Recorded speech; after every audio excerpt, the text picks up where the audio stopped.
Boa tarde, pessoal, tudo jóia? Hoje a gente vai fazer uma live aqui com a professora Kellen, diretora da UENG. Deixa eu ver aqui. Kellen aqui, ó, já entrou. Vou convidar a Kellen aqui para fazer esse bate-papo. A gente sabe que dia 13 de maio agora foi o dia da abolição. E aí a Kellen é a pessoa mais qualificada que eu conheço para bater um papo com a gente sobre isso, né? Deixa eu só convidar a Kellen aqui.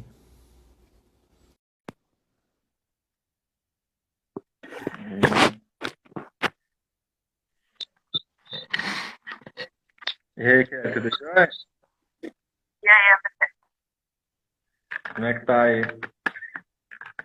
Esse friozinho, né? Roubar fazendo frio, que beleza. Não, o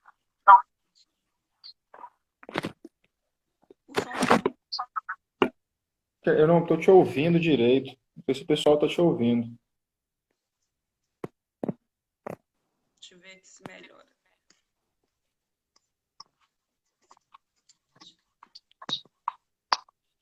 Acho que é o meu fone que tá com Melhora? problema. Deixa eu ver. Tá ouvindo? Eu tô te ouvindo. É. Grande Fabrício. Valeu, Fabrício. Um abraço. Bom, vamos fazer sem o fone então. Tá melhor assim?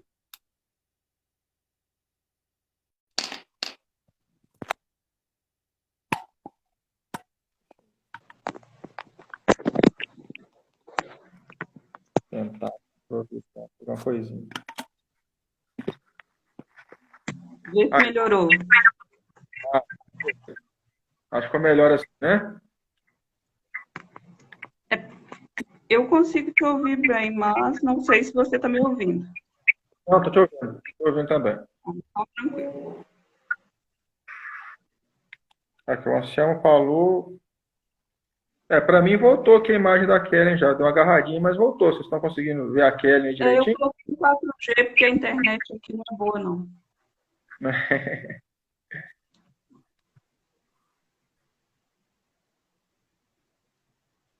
É, abaixa a caixa de som, que está dando retorno. Hum. Nossa, aí E do aí? meu tio. Eu tô te ouvindo tranquilo. Anselmo, doutor Anselmo, e aí, Anselmo? Beleza, cara? O pessoal tá falando que melhorou. Eu acho que Bom, vamos começar o bate-papo. Qualquer coisa, pessoal, vocês dão aí um feedback pra gente aí. Fala como é que tá.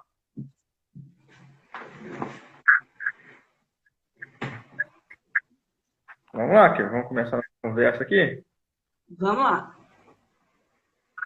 Vamos lá. Kelly, antes, né, da gente começar o bate-papo sobre o tema em si, eu queria que, se você pudesse, falar um pouquinho sobre a UENG, né? Você está aí na direção da UENG, está como diretor atualmente. Só faça um pouquinho da importância da UENG, né? Como a UENG vem contribuindo para a sociedade ubaense e, às vezes, o quanto a UENG também é esquecida pela administração pública. Só para a gente contextualizar um pouquinho. Essa aí, você sabe, né, que eu luto tanto, assim, tenho as universidades. Fala só um pouquinho da UENG aqui em Ubá, como que ela atua e como ela poderia atuar muito mais se tivesse um apoio da administração pública. Importante, André, falar um pouquinho da universidade. A UENG,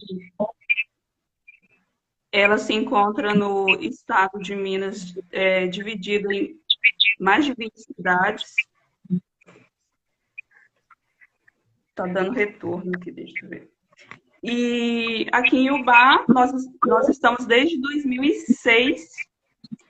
Começamos com o curso fora de sede, o design, e 2008, 2007, 2008 iniciamos o curso de ciências biológicas, licenciatura, e o curso de química também, licenciatura.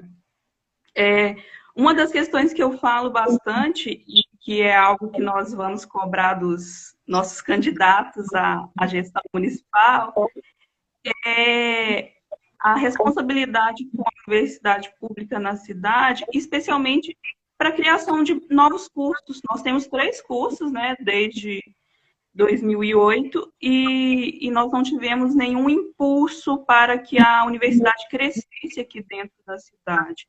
E um dos grandes problemas é a nossa estrutura. Nós não temos um local adequado para o crescimento da universidade. Temos sim, assim, eu não posso deixar de dizer que nós temos o apoio da prefeitura, porque nós estamos instalados num prédio que é do município, só que um prédio que tem uma estrutura que atende o mínimo, né, a nossa instituição, e que recentemente, né, com essas 2 enchentes que nós tivemos na cidade, nós fomos muito atingidos, perdemos vários equipamentos caros, e aí a universidade ela fica, né, ao invés de nós, por exemplo, agora com verbas, emendas parlamentares, que eu conquistei junto aos deputados do PT, 3 deputados do PT me auxiliaram esse ano com verba parlamentar, ao invés da gente conseguir comprar, né, equipamentos novos para melhorar o funcionamento da instituição, melhorar as aulas práticas, nós vamos ter que investir em equipamento que nós perdemos. E que bom que nós conseguimos essas emendas esse ano, né? Porque a situação do Estado está calamitosa. Nós estamos sem 13º, sem data para receber o salário de abril. Então, essas emendas são o que vão manter a Universidade do Estado de Minas Gerais, Campus de Urbá, esse ano. E aí, para os próximos, a gente espera poder continuar contando com esses recursos, mas o investimento municipal também, ele é importantíssimo. E para além da questão da nossa estrutura, que é muito ruim, os alunos, funcionários, quem conhece a unidade sabe dessa nossa dificuldade estrutural, a gente consegue desenvolver diversas atividades importantes na cidade. A gente está com um projeto junto, inclusive, à prefeitura, para análise de água dos produtores rurais. A gente está desenvolvendo diversas atividades de extensão e de pesquisa, sempre desenvolvemos, né? E com a comunidade, nesse momento de pandemia, né, a universidade ela se prontificou a produzir máscaras de EPI, a produzir álcool em gel, o que a gente não conseguiu desenvolver ainda porque não chegou os materiais, né? Os materiais ainda não chegaram, mas também nessa perspectiva nós fizemos contato com outras instituições, em parceria com a Universidade de Viçosa, Federal de Viçosa, nós vamos conseguir 500 máscaras de EPI para distribuir para os hospitais, para as UPAs e para os trabalhadores da limpeza da cidade. Então, a responsabilidade, né, de uma universidade pública com o desenvolvimento do município e da região, que tem muito pouco retorno, e eu não estou dizendo da gestão atual, não, eu estou dizendo desde que a UENG foi implantada em 2006, a gente teve, sim, a UENG foi implantada por iniciativa da Prefeitura Municipal, mas desde então ela se manteve como ela veio para a cidade, não se tem investimento para o seu crescimento, e essa é uma responsabilidade social, né? Crescer junto com o município, desenvolver atividades para o município, mas crescer junto com esse investimento, independente da gestão, porque não é uma política de prefeito, é uma política de município e de estado, é uma política para o desenvolvimento da nossa comunidade. Então, independente de quem esteja na gestão, esse compromisso com o desenvolvimento da universidade, nós vamos cobrar, por exemplo, com uma carta mesmo de compromisso dos próximos candidatos para com o desenvolvimento da nossa universidade. Estar numa gestão, né, eu estou na gestão desde julho de 2017, se encerra no meio do ano que vem o meu mandato, mas todo esse tempo sem investimento, tanto do governo estadual, quanto muito pouco, não vou dizer que não é nada, a gente tem sim funcionários que são pagos pela prefeitura, o pessoal da limpeza é responsabilidade da prefeitura, mas é muito pouco o investimento para o tanto que a universidade retorna e pode retornar ainda mais para a nossa cidade. Então, é uma responsabilidade que nós precisamos, junto à população, cobrar, né, dos nossos gestores públicos. Que eu até vou falar que eu concordo aqui com o Anselmo, ele fez um comentário aqui, e comecei já com o deputado Roger Correia, né, nosso deputado, e até brinquei com ele. Sim. A gente dá o azar do Bolsonaro só mineiro, que seria o Zinho. A gente sabe o ataque que eles vêm fazendo à educação. Mas é isso aí, depois tem um outro tema. Seria muito bom também se a gente fizesse uma segunda live para falar sobre essa gestão da UEM. A gente pode pensar em vários temas assim para debate, né? Aproveitar que a gente está em casa, eu acho que tem muita coisa que a gente pode sim falar com responsabilidade, né? Eu gosto de ser bem, eu sou honesta, eu não posso dizer que a gente não tem apoio, a gente tem, mas é pouco. O que a gente precisa é de um maior apoio e maior responsabilidade. Eu acho que qualquer gestão que tem compromisso com uma instituição pública só tem a ganhar, independente se foi ela que trouxe, se foi ela que investiu, porque aqui em Ubá tem essa briga, né? Ah, porque foi fulano que trouxe, então é responsabilidade, eu quero trazer outra coisa. E aí fica colocando esse empecilho entre as instituições. Eu acho que dá para investir na educação básica, dá para investir na universidade, né, pública, e dá para investir tanto na universidade quanto no Instituto Federal. São cursos diferentes, são perspectivas diferentes de formação, muito importante para uma cidade como Ubá, que é uma cidade industrial, né, polo moveleiro industrial. O retorno, né, é muito grande, o retorno é bem maior, o investimento proporcional ao retorno que essas instituições podem dar a toda a sociedade. Mas, Kelly, falando aqui agora do nosso tema mesmo, Sim. esse dia 13 agora, 3 de maio, foi o dia da abolição. E, assim, a gente aprendeu muito na escola que quem era a heroína da abolição era a Princesa Isabel. Como se um belo dia ela tivesse acordado e falado, nossa, estou com dó, né, dos escravos, vou libertá-los. E ela, e até no dia da abolição, eu estava acompanhando aquele quadro, O Grande Debate, da CNN, e o como sempre, com suas falas, para mim, um pouco ele encerra, né, a participação dele no quadro falando exatamente isso. E aquele dia ele queria parabenizar uma heroína brasileira, que era a Princesa Isabel. Então, assim, eu acho que eu sou muito adepto à questão do lugar de fala, né? E que eu lhe convidei para que você pudesse falar, a princípio, essa questão da abolição. Como que foi, como que se deu.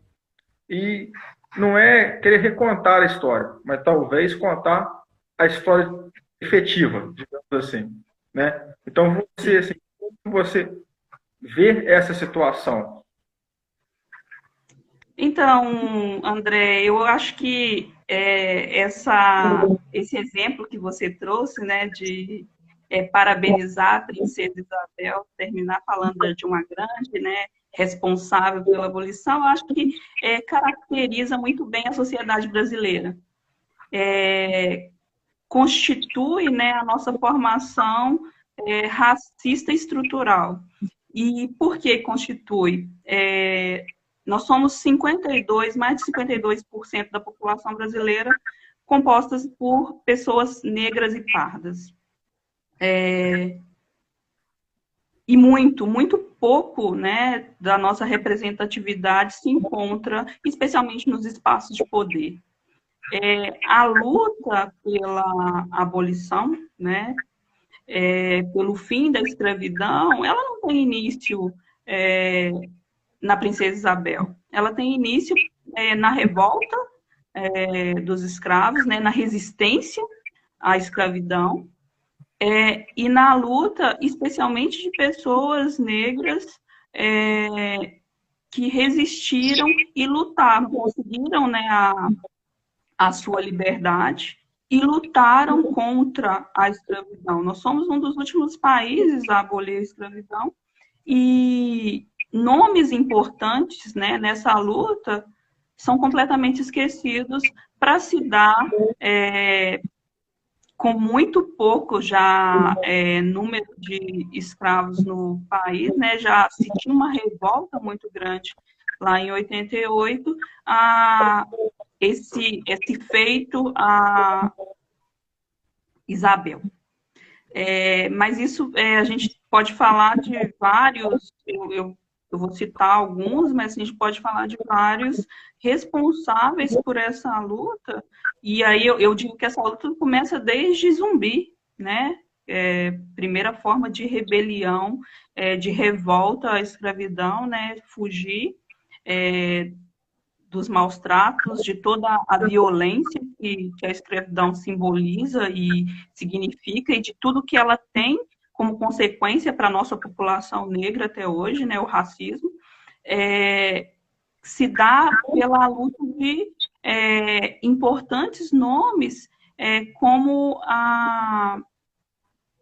eu não vou lembrar o nome dela específico, mas como a responsável no Ceará pela libertação dos escravos em 1884, ou seja, no Ceará e na Amazônia já tinha um movimento que 4 anos antes da Princesa Isabel já se havia libertado os escravos, e havia uma revolta muito grande em relação à escravidão, por isso a Princesa Isabel decidiu assinar, né, a libertação dos escravos, mas tudo relacionado já a uma revolta da população, mas essa abolição ela se dá sem nenhuma responsabilidade com a população negra, com os ex-escravos, deixam eles a própria sorte.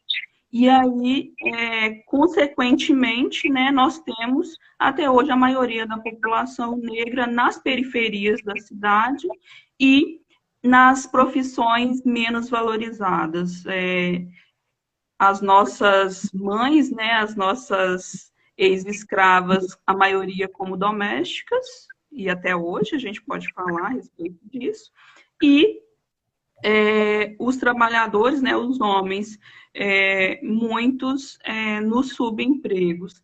Quando eu falo desses subempregos, eu não estou dizendo que eles não valham, né, que não tenham pessoas brancas que desenvolvam essas atividades, mas é a forma como nós, pessoas negras, fomos jogados para esses subempregos e essa experiência, né, essas vivências diferentes da população branca. Tanto que anos após tem-se um processo de branquitude, né, de trazer a branqueza para o país, e os europeus eles vêm para o país com direito a terras, com terrenos, com espaços para produção, e se tornam donos de terras que não foi aos ex-escravos. E aos ex-escravos nós não tivemos direito nenhum. E aí a gente percebe como que essas consequências estão, né, na nossa sociedade arraigadas. Arraigadas no sentido de que, estruturalmente, o racismo ele é normalizado na nossa sociedade. Isso me parece muito que é uma situação seguinte. Quando você coloca a Princesa Isabel como ela tivesse dado, né, esse direito à população preta, parece o seguinte, que ele, de uma certa forma, ter o protagonismo daqueles que lutaram para conquistar aquele direito. A gente sabe, assim, até por pequenas do cotidiano, que o que é dado tem menos valor do que o que é conquistado, né? Então, parece que eles criam essa narrativa para retirar o protagonismo daqueles que efetivamente lutaram e deram, literalmente, a sua vida pela liberdade. E eles conseguem, de forma, com esse discurso, dizer que o brasileiro é um povo que não é capaz de conquistar seus direitos. É um discurso muito parecido também com a questão dos trabalhadores, né? O Getúlio é o pai dos trabalhadores.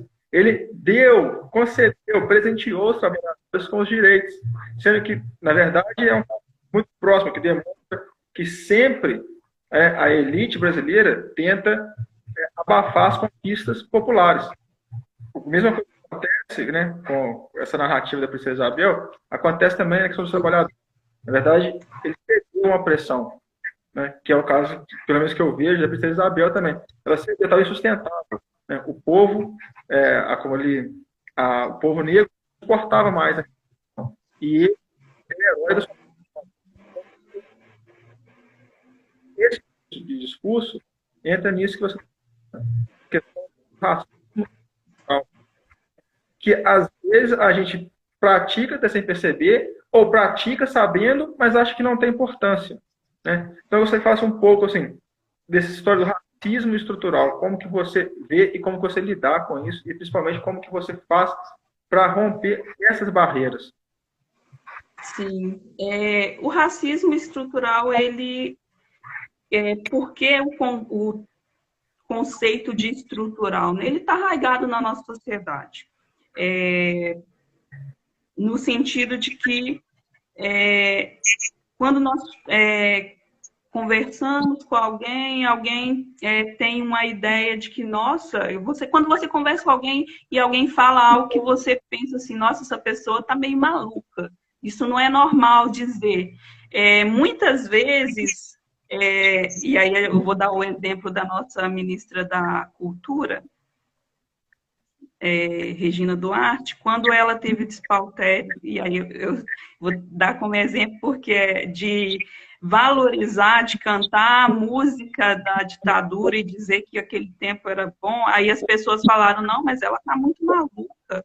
Não, ela não está maluca. Ela tem consciência do que ela está dizendo. Para ela, a sociedade está bacana, funcionando assim.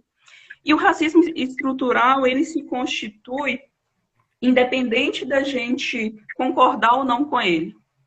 Ele existe na nossa sociedade. E ele existe constituindo as nossas relações.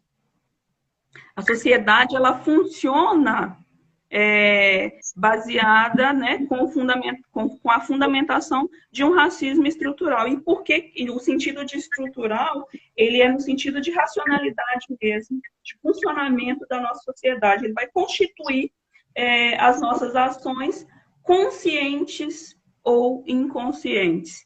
E aí, no dia a dia, a gente pode perceber como, por exemplo, o racismo estrutural, alguns exemplos, né? E aí, quando eu digo estrutural, é porque ele se dá na economia, na política e na nossa subjetividade. Pensando que, por exemplo, economicamente, a gente vê muito os empresários dizendo que o nosso sistema tributário ele é muito alto, né? Uhum. E sim, nós temos um sistema tributário alto, mas esse sistema tributário, ele se dá de que forma? Onde é que ele... como é que ele funciona? Como é que ele se mantém? Ele mantém através de tributos que se dão especialmente em cima do consumo, né? E esse consumo, então esse tributo, ele vai abater quem mais na sociedade? Vai abater especialmente as pessoas negras e eu posso dizer especificamente mais as mulheres negras, porque são as que ganham menores salários na nossa sociedade e gastam a maioria, né, praticamente tudo que ganham no consumo de alimentos, que tem uma taxa tributária enorme. Então, elas são as que mais pagam tributos para sobreviver. E aí a gente está dizendo de quê? A gente está dizendo do funcionamento normal da nossa sociedade, uma sociedade capitalista, que tem na sua manutenção a mulher negra como a mais explorada. Isso é racismo estrutural. Mas eu vou dar outros exemplos. Esse eu estou dizendo um pouco de economia para a gente entender um pouco Por que que é estrutural? E é porque, assim, é normal. A gente vive numa sociedade que isso está normalizado.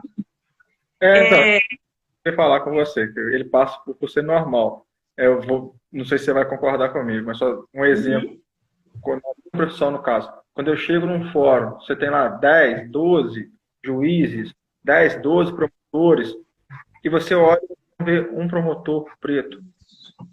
Não estou dizendo que não exista, não.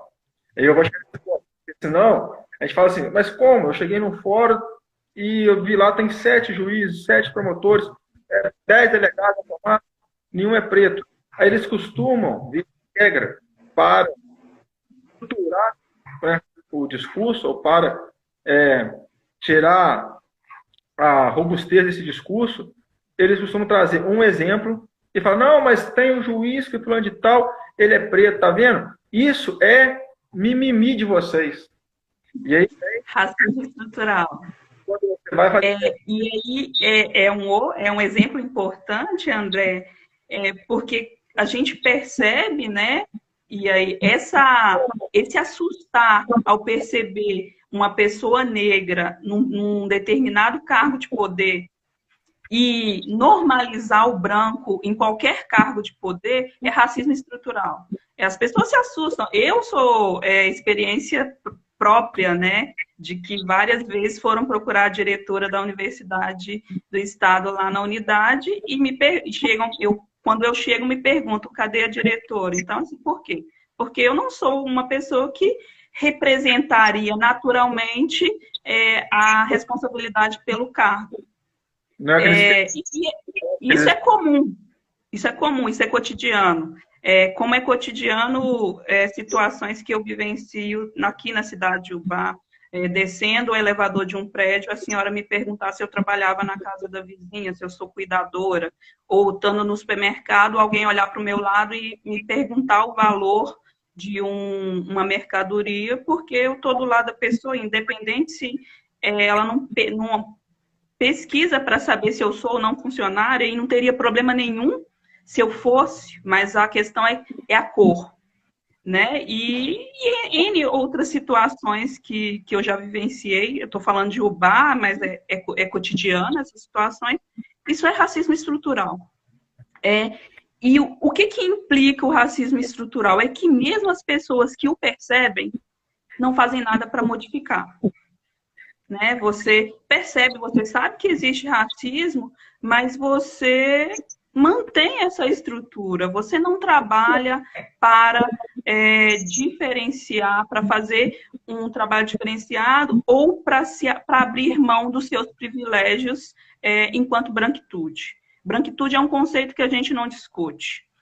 Quando a gente percebe um negro no fórum, por exemplo, como advogado, juiz, e a gente estranha porque, nossa, é negro, e aí, como é difícil encontrar, apesar de nós sermos 52% da população brasileira, nós somos minoria nesses espaços, a luta, né, contra o racismo, ela só vai se dar quando a branquitude começar a abrir mão de privilégios, quando ela tem o racismo dele só vai deixar de estar estruturado na nossa sociedade quando ele deixar de ser elemento fundamental de todas as formas de exploração econômicas na nossa sociedade. Porque ele fundamenta toda essa nossa estrutura. Branquitude é regra, né, André? Quem tem raça é negro, branco não tem raça. Não se discute a raça branca. Por quê? Porque ela é regra, ela é padrão. Então, tanto a negritude, né, como a branquitude, são construções históricas onde a branquitude é regra, onde ela não tem que ser pensada. E é isso que oficializa o nosso racismo estrutural. Está embasando toda a nossa estrutura social.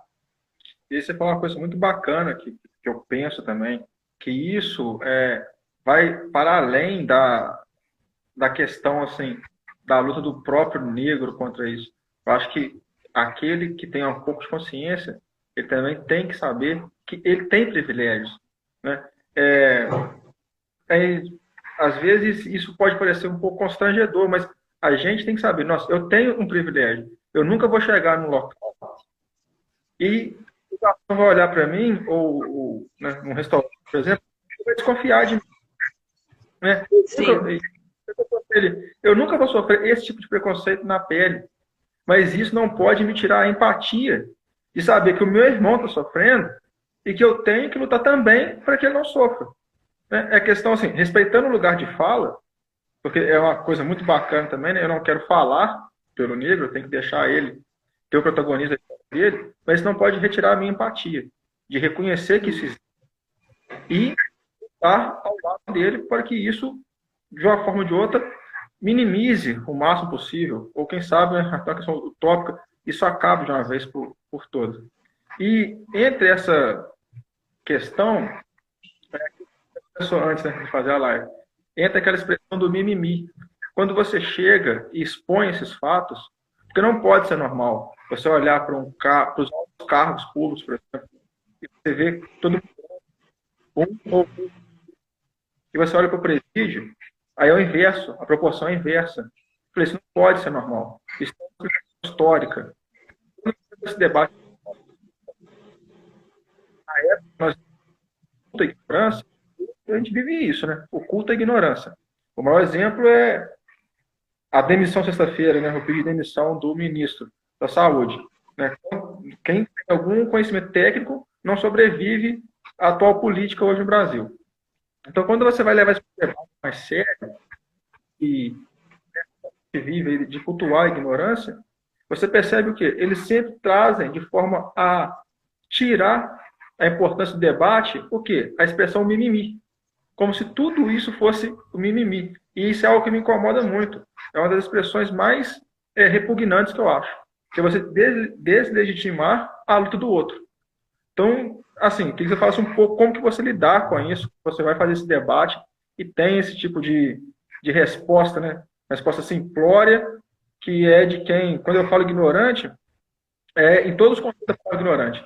Ignorante por desconhecer a realidade, por ignorar a realidade e não querer aprender. Né? Que aí são os dois conceitos que a gente pode falar de ignorância. sim. Então, André, se tem uma coisa que me irrita, eu até te falei, se tem um conceito, né, um termo que me irrita muito é o tal mimimi. Porque quando você desconstrói, né, e mimimi ele é utilizado para desconstruir experiências, vivências outras diferentes da sua.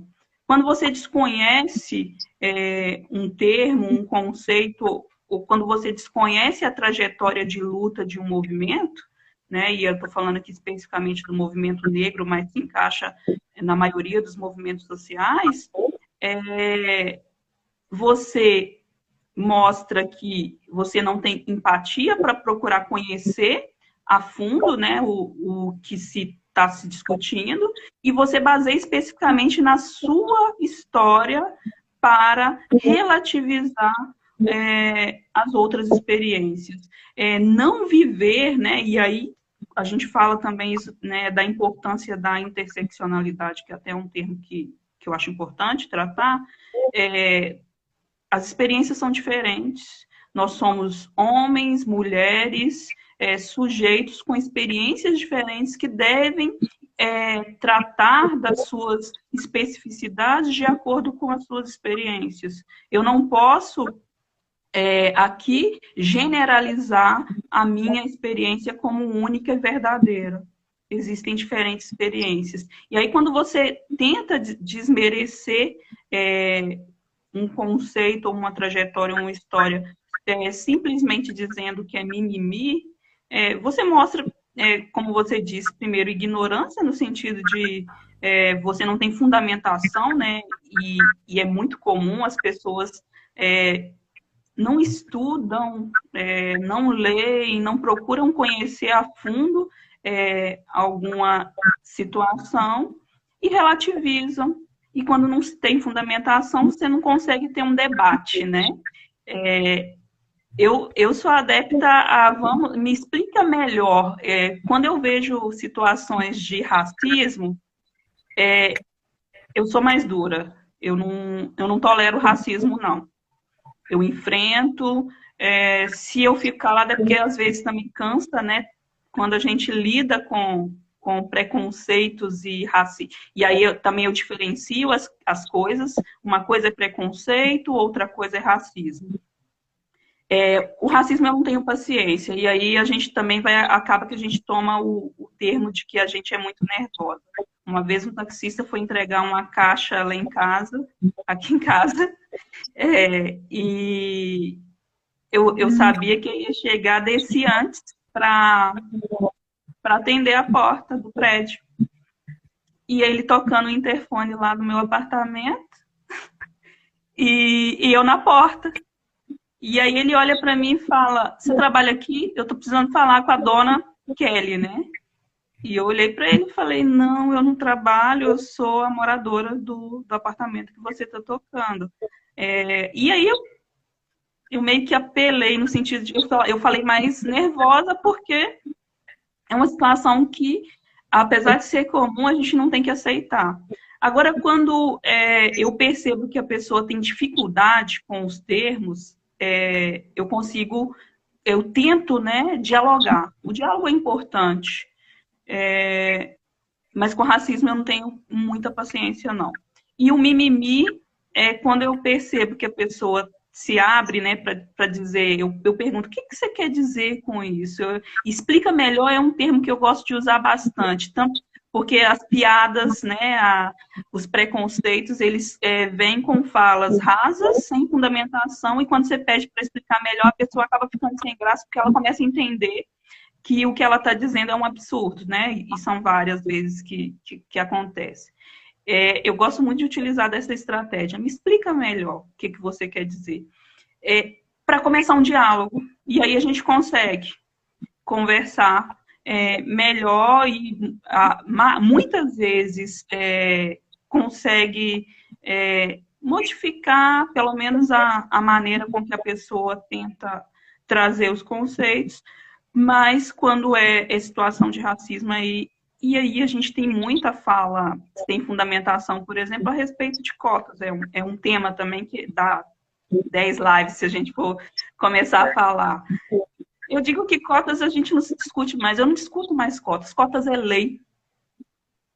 Então não dá para ficar discutindo com pessoa que quer deslegitimar algo que é uma conquista de um movimento que tem resultados, que tem fundamentação e aí na justiça, no movimento social, em inúmeras instâncias, que assim, quando me perguntam se eu sou a favor da cotas, eu falo, eu não sou a favor de cotas, a cotas é lei, eu não tenho que ser a favor de cotas e nem você. O que a gente tem que fazer são estratégias para que ela seja implementada e que a gente trabalhe para avançar, para que um dia a gente não precise dela. Só que na nossa sociedade, especialmente no momento que a gente vive, e aí é algo importante, né? 2024 vence 2022 vence os nossos 10 anos de cotas, e é algo que a gente precisa começar a discutir já, porque a gente não tem uma fundamentação, uma base, né, na nossa educação básica, que dê aos nossos estudantes, e a gente pode falar do Enem também, que é um absurdo, está se mantendo o Enem, porque quem perde nessa situação é a população periférica, é a população pobre, é a população negra, com objetivos explícitos, objetivo de manter uma elite, né, uma classe social específica com acesso à educação de qualidade. E aí são N questões para falar de mimimi. O mimimi é utilizado para deslegitimar toda uma construção, todo um trabalho de movimentos sociais, mas que não tem fundamentação, e geralmente quem usa o mimimi não está aberto ao debate, ele simplesmente quer impor. Então são essas situações. Quando se abre o debate, quando se permite o debate, eu utilizo, né, de argumento e fundamentação para uma troca, e quando não, eu sou radical no sentido de não tolerar algumas situações. Dar aqui um abraço aí para o Alex, nosso companheiro aí também. Né? Sim. A gente vai falar com o Alex em breve também numa live lá com o pessoal de Leopoldina. É. E a questão do mimimi, é igual você falou, me incomoda muito também, porque você consegue tirar, desqualificar qualquer tipo de luta de uma minoria. Eu vou falar por mim aqui, um exemplo, que você pode desconhecer a situação, mas a partir do momento, igual você disse, você está aberto ao diálogo, você passa a ter uma consciência, e aí você precisa querer saber. Eu usava muito o termo de homossexualismo, até que a Sim, pessoa falou assim, André, o sufixo ismo vem de uma doença, então o termo correto é homossexualidade. Quer dizer, cara, e a pessoa está coberta de razão. E aí você passa a utilizar o termo correto, o conceito correto, sim, sexualidade. E aí acontece, o mimimi serve para isso. Porque você vai ficar sabendo que tem essa denotação pejorativa e vai continuar, porque é aquilo que te representa, é aquilo que você quer falar, né? Você exato.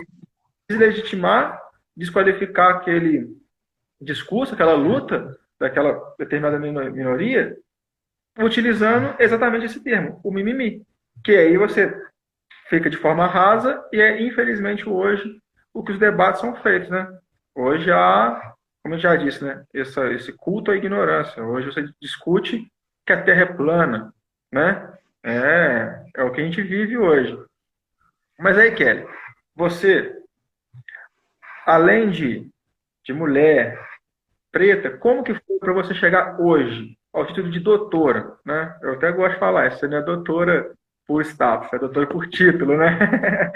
Como que foi a sua luta? Como você fez para enfrentar isso? Como que foi todos esses desafios? E a gente sabe que também é um discurso muito raso de pegar uma pessoa que consegue romper o sistema e gosta de colocar essa pessoa, tipo assim, olha lá, é meritocracia. Você não consegue porque você não quer. Né? A gente sabe também que tem essa questão da meritocracia. Eles adoram falar esse tipo de coisa, é uma meritocracia, mas você sai quilômetros à frente do outro na disputa. Né? Então, assim, não Sim. tem meritocracia nisso.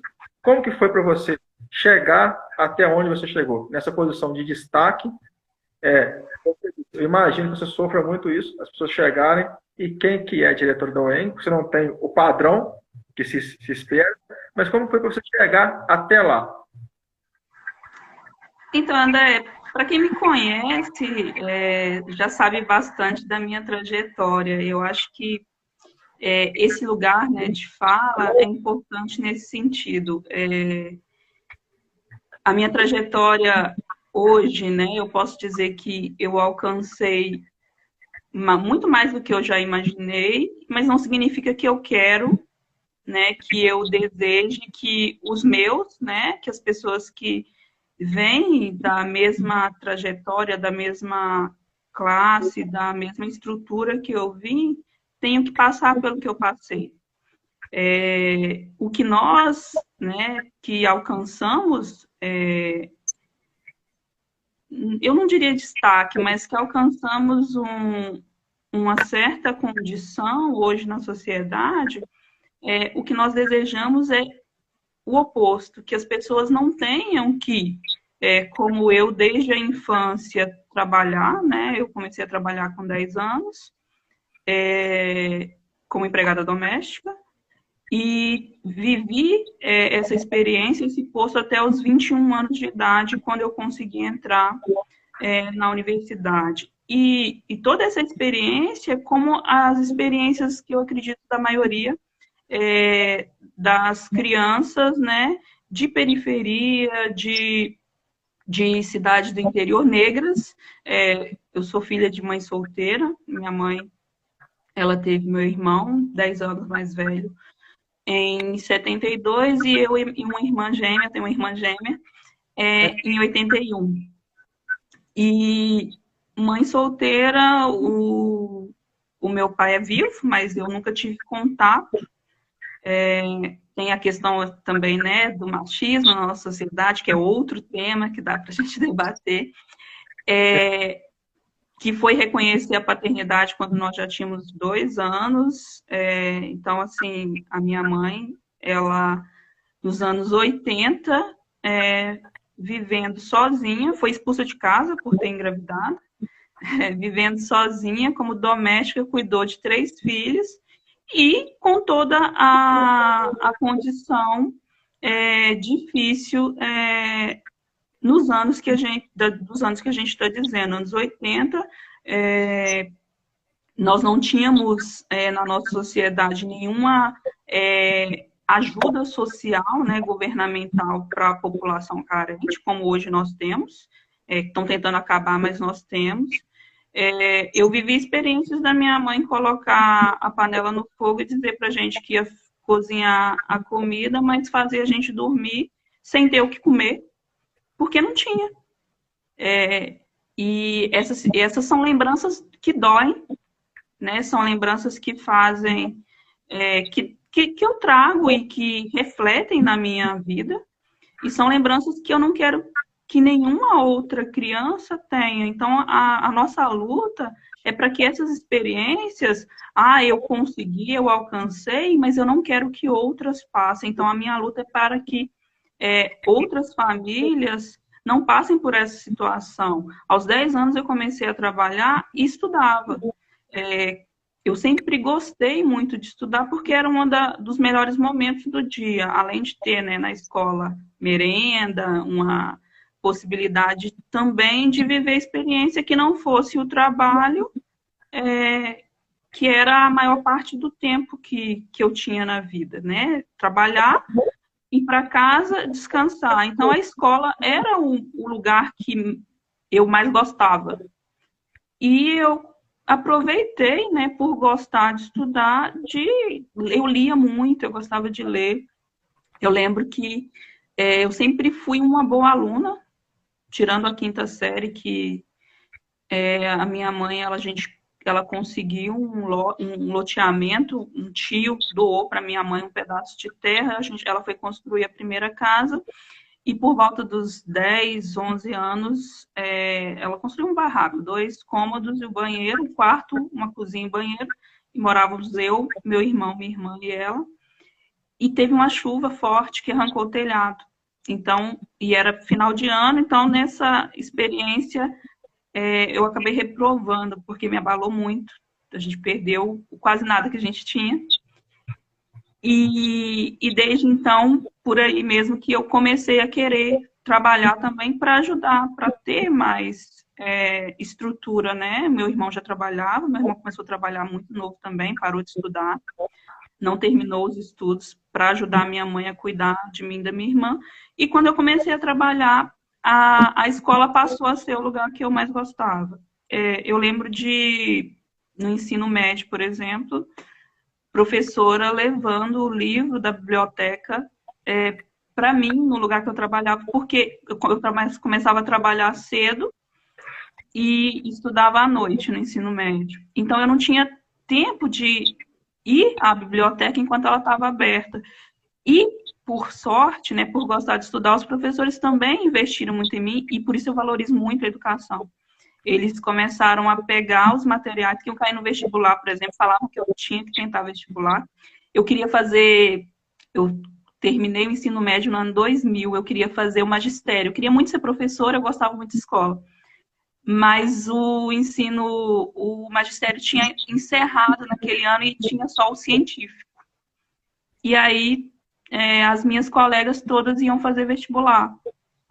E eu sabia que eu não tinha condição de fazer vestibular para as universidades dali da região. Eu sou do Vale do Aço, né? Nova Era, minha cidade. Tinha universidade privada em Itabira e João Monlevade. Não tinha universidade pública.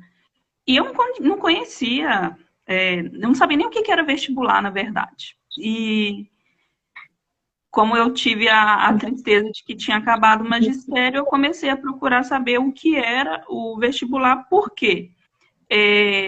Para minha, né, condição, muitas das minhas colegas de turma, e eu sempre fiquei na primeira turma da escola, muitas das minhas colegas, elas não se preocupavam com vestibular, ou se preocupavam em fazer ali paga mesmo pelas suas famílias, mas não se preocupavam muito porque a Nova Era é uma região industrial, a questão do minério, e a maioria ia ser secretária, ia trabalhar como secretária lá da Vale.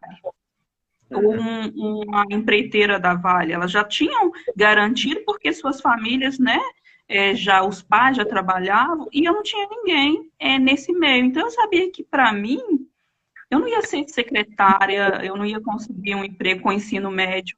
Eu continuei como doméstica e aí eu fui saber o que era o vestibular e comecei a estudar para o vestibular. No ano 2001, minha mãe faleceu, eu terminei o ensino médio no ano 2000, fiquei estudando sozinha em casa, trabalhando. E aí no ano 2001, no final do ano, minha mãe faleceu e eu fui fazer cursinho. Então eu trabalhava o dia inteiro e fui fazer cursinho em João Monlevade. Então eu comecei a ir mais cedo para o trabalho, saía por volta de 5h30, 6, para pegar a van para ir para João Monlevade. Aí o meu salário era para pagar a van, o cursinho e ajudar os meus irmãos, né? Eu já não tinha minha mãe mais. E aí chegava em casa meia-noite para no outro dia, 7 horas da manhã, estar no trabalho. E eu fiquei o ano de 2002 inteiro assim, até no final do ano ser aprovada na Universidade Federal de Viçosa, no curso de pedagogia, sem nunca ter visto Viçosa. Eu fiz vestibular lá em Ipatinga.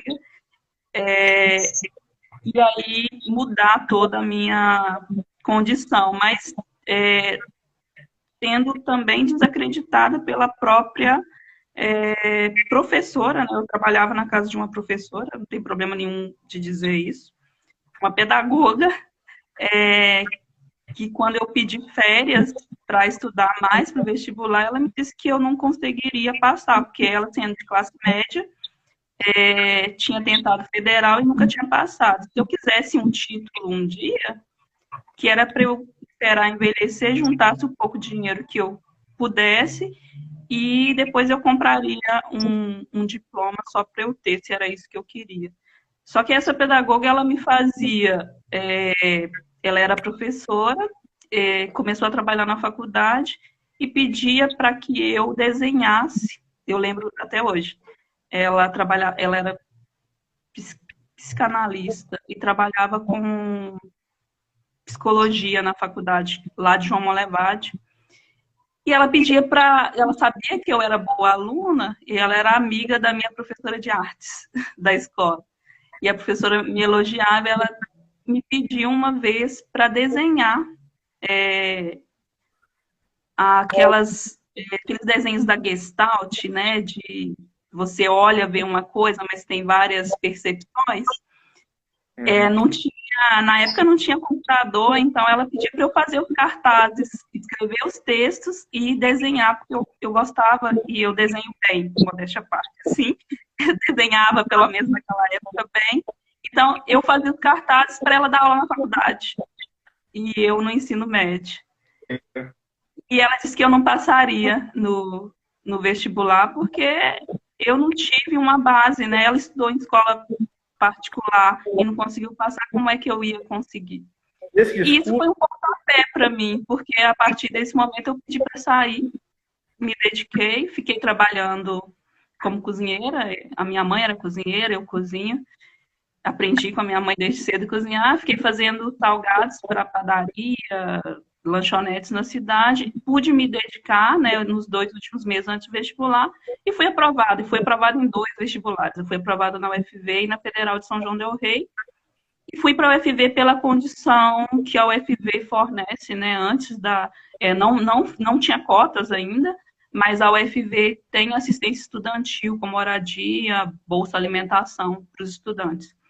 E aí a minha vida muda a partir da minha experiência na universidade mesmo, mas numa situação que não é uma situação, nossa, olha, se ela conseguiu, todo mundo pode conseguir, não.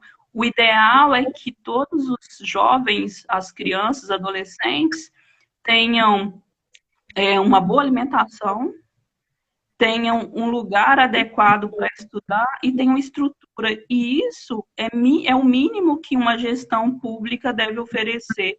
Direito, educação é direito.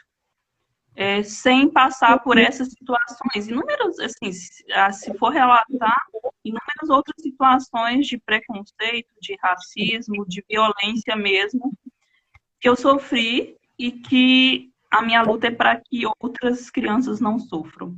Então, é bacana, eu consegui chegar até aqui,